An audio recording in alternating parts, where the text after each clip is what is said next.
Kamal आहेर्स kitchen या माझ्या YouTube चॅनलमध्ये आपले सर्वांचे मनापासून स्वागत आहे।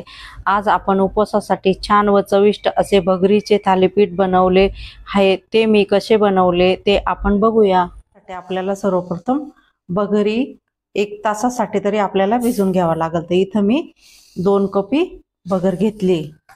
तर आता ती स्वच्छ काय करायची, धुवून घ्यायची आणि आपल्याला ते 1 तासासाठी भिजत टाकायची। भगर भिजली आपली छान। आता आपण ही मिक्सरच्या भांड्यामध्ये बारीक करून घेऊया। जास्त जाड पण नाही करायची आणि खूप बारीक पण नाही करायची।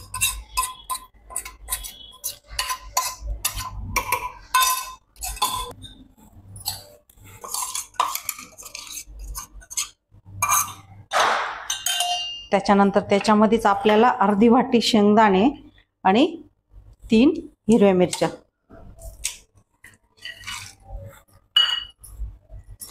थोडंसं नॉर्मल पाणी टाकायचं त्याच्यामध्ये आणि आपल्याला हे पुन्हा बारीक करून घ्यायचं। झालंय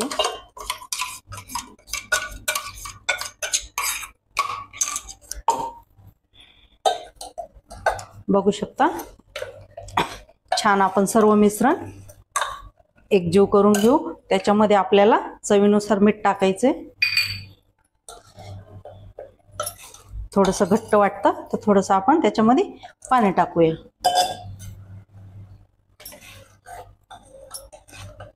आपण तव्यावरती टाकूया ते।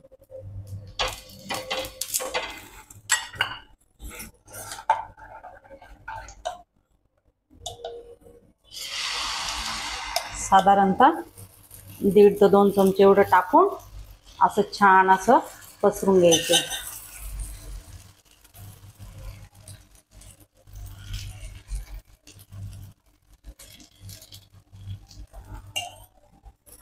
दोन मिनिटासाठी आता झाकण ठेवूया आणि गॅस हा मिडियम ठेवायचा आहे।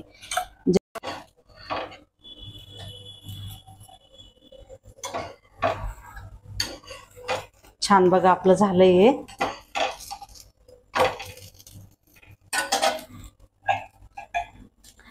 तिकडे होईपर्यंत आपण छान मस्त शेंगदाणे 2-3 हिरव्या मिरच्या हे बारीक करून, शेंगदाण्याचं कालवण बनवण्यासाठी 3 हिरवी मिरची, भाजलेले अर्धी वाटी शेंगदाणे हे आपण छान असं बारीक मिक्सरला फिरून घेतलेलं आहे। आता आपण त्याला फोडणी देऊया। कोणी उपवासाला जिरे खातं, कोणी कोथिंबीर खातं, तर तुम्ही खात असाल तर ते टाकू शकता। आता आपण छान असं मस्त छान तेल पण तापलंय आपलं।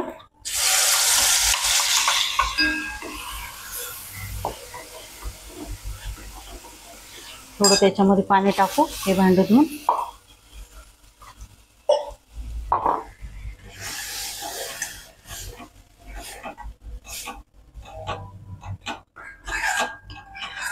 छान आपले भगरीचे धिरडे किंवा त्याला वरईचे धिरडे पण म्हणतात, त्याच्याबरोबर खायला आपल्याला शेंगदाण्याची चटणी ही तयार झाली।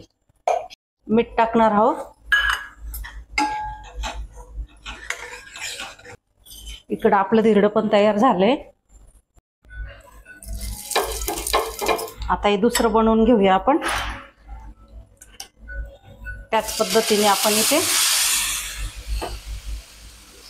2 चमचे असं हे मिश्रण टाकून घेतलं तव्यावरती। छान असं पसरून घेऊया। याच्यामध्ये फक्त शेंगदाणे टाकलेले, आपण बटाटा नाही किंवा साबुदाणा नाही, फक्त भगर, हिरवी मिरची, मीठ आणि शेंगदाणे।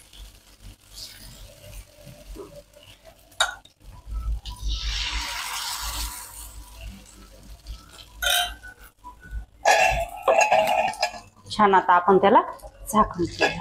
झाली, त्याच्याबरोबर खायला रेडी झाली आपली चटणी। चला आता छान आपलं छान कलर आला बघायला। जास्त तेल पण नाही वापरायचं। एकदा थोडं तेल लावलं त्याच्यातच छान असे होता।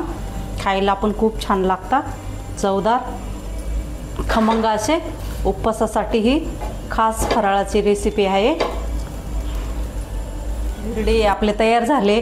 तुम्ही शेंगदाण्याच्या चटणीबरोबर खाऊ शकता, बटाट्याच्या भाजीबरोबर खाऊ शकता, दह्याबरोबर खाऊ शकता। तुम्हाला ही रेसिपी कशी वाटली मला कमेंटद्वारे कळवा। तसेच रेसिपी आवडल्यास लाईक करा, शेअर करा।